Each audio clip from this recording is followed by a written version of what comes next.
Welcome to This Explainer. Today, we are taking a seriously fascinating journey right through the human body. We're going to explore three totally new, minimally invasive bioengineering breakthroughs that are honestly completely reshaping how we understand medicine. We're talking about world-leading pioneers who are navigating our anatomy in completely unprecedented ways. Let's get right into it. So, let's kick things off by asking a pretty critical question about the future of medicine. How exactly can we upgrade our current, kind of blunt medical tools? For decades, our approach to treating complex diseases has been, well, a bit heavy-handed. But what if instead of fighting the body, we could actually borrow the body's own neural pathways? Think about it. What if we could electrically nudge its responses or seamlessly guide drugs through our veins to deliver them exactly, and I mean literally only, where they're needed? This contrast right here brilliantly illustrates the massive shift we're undergoing right now. We are moving away from the highly invasive, inefficient treatments of the past. Traditional pills and surgeries can be incredibly taxing on the body, sometimes working with less than a 1% efficiency rate. Instead, we're looking at a future of elegant, highly targeted bioengineering. It's essentially hijacking the body's natural infrastructure, our blood vessels and our nervous system, to heal us from the inside out. Okay, here's our roadmap for today's explainer. First up, brain control via blood vessels. Second, microbubbles for targeted drugs. Third, zapping the little brain. And finally, number 4, the ethics of augmentation. Let's jump right into Section 1, brain control via blood vessels.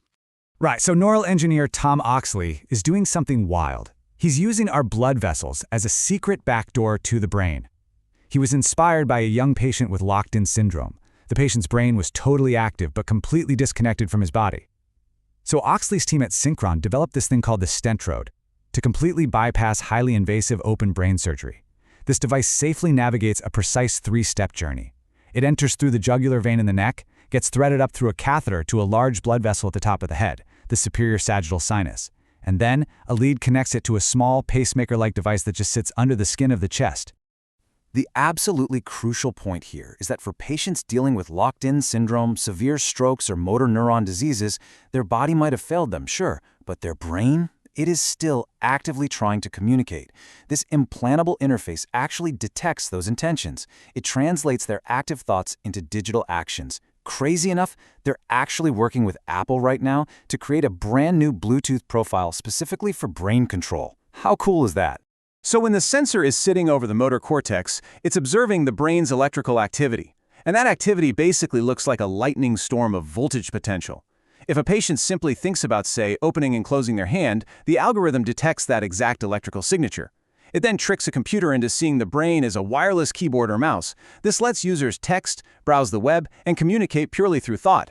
There's even talk of early adopters using this tech to lower their reaction times for VR gaming. No way, right? Moving on to Section 2, microbubbles for targeted drugs. So, traveling down from the brain and into the bloodstream, we find Professor Eleanor Stride at the University of Oxford, and she is fundamentally changing how we deliver toxic medicines. Just consider this shockingly low number for a second, 1%. When you swallow a traditional pill or get an injection, less than 1% of that drug actually reaches its intended target. Yeah, 1%. The remaining 99% is absorbed by healthy tissue, which is exactly what causes those severe, debilitating side effects we're all way too familiar with. Professor Stride's team is tackling this toxicity problem head-on with targeted drug delivery. They are creating these tiny bubbles of gas, we're talking about 1/50th the width of a single human hair, and coating them in a biocompatible protein. Basically, they hide the toxic drug inside this microscopic ball of gas. As it travels through your bloodstream, the drug is completely shielded. It literally does nothing to your healthy tissue. Then, using focused ultrasound, they burst the bubble precisely at the target site, like a tumor, releasing the drug exactly where it needs to go. It's basically a Trojan horse for medicine. But, they faced a massive challenge when it came to cancer tumors. Tumors grow so incredibly fast that they lack proper blood vessels, which literally starves the area of oxygen. These oxygen-starved cells enter this sort of zombie state where standard drugs and even our own immune system just can't kill them. So Professor Stride's team had to figure out a way to put oxygen inside these microbubbles to wake the cells up first. Now, oxygen is highly soluble, so it just kept escaping the bubbles, causing, frankly, many months of misery for her lab researchers. But eventually they figured it out. By mixing the oxygen with a heavy, inert gas, it held the whole shebang together, creating this brilliant, completely counterintuitive weapon against cancer. All right, Section 3, zapping the little brain. Our anatomical journey is now taking us further down into the digestive system, where bioengineer Khalil Ramadi is totally rethinking the daily pill. You might already know this, but colloquially the gut is known in the bioengineering field as the little brain. It legitimately houses the second largest number of neurons in your entire body. And what's really mind-blowing is that if you completely disconnected these neurons from the brain in your head, your gut would still function. It can digest, it can run its own local network. It's amazing. And because we all swallow things every single day, this gives engineers an incredible, non-invasive access point right into our nervous system. So instead of just dumping traditional chemical drugs into your system, Ramadi's team developed an electroceutical device. They call it the flash pill. You swallow this pill, it's about the size of a standard omega-3 capsule, but inside it is packed with a tiny battery and metal wire electrodes. For about 30 minutes, it delivers these totally undetectable microzaps directly to that rich neuron network in your stomach lining. Once it uses up its energy, it simply passes naturally right out of your body. And wow, just look at these results. When they electrically stimulate the stomach lining like that, it creates a really robust, repeated increase in a hormone called ghrelin. That's the hormone that makes you feel hungry.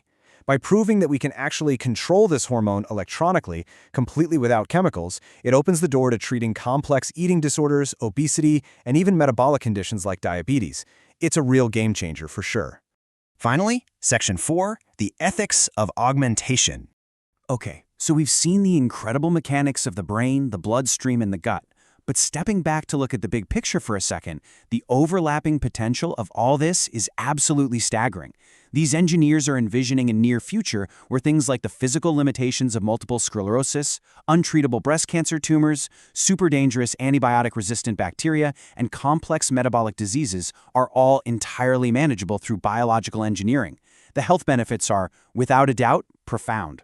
But as you can probably guess, with reading brainwaves and implanting tech, there are some pretty obvious ethical concerns that pop up. Addressing those dystopian, Black Mirror-style fears of microchips, Tom Oxley reminds us of a really powerful paradox. For severely paralyzed individuals, they've honestly already lost their privacy because they require 24/7 care. For them, surrendering their brain data to an algorithm is ironically the absolute key to regaining their independence and getting their voice back. However, we can't ignore that there is a very real ethical risk when it comes to corporate dependency. Like, what actually happens if the private tech company supporting your implanted brain device just goes bankrupt? Users could literally be left with unsupported, obsolete, or even malfunctioning hardware permanently housed inside their blood vessels. It's a huge challenge. Actually, it's something we saw back in the early days of cardiac pacemakers, and it definitely requires some serious regulatory safeguarding today. And that leads us right to the horizon. As tech figures debate the future of things like Neuralink and brain implants, the conversation is already shifting. It's moving from just restoring basic medical function to potentially augmenting perfectly healthy humans with superior reaction times and enhanced cognitive abilities. So what do you think? Will this technology be affordable and become the ultimate equalizer for those suffering from paralysis and disease? Or will it just create a new, financially advantaged class of augmented humans? I'm going to leave you with that final provocative thought to ponder. Thank you so much for joining me for this explainer, and remember to always keep questioning the incredible world around you.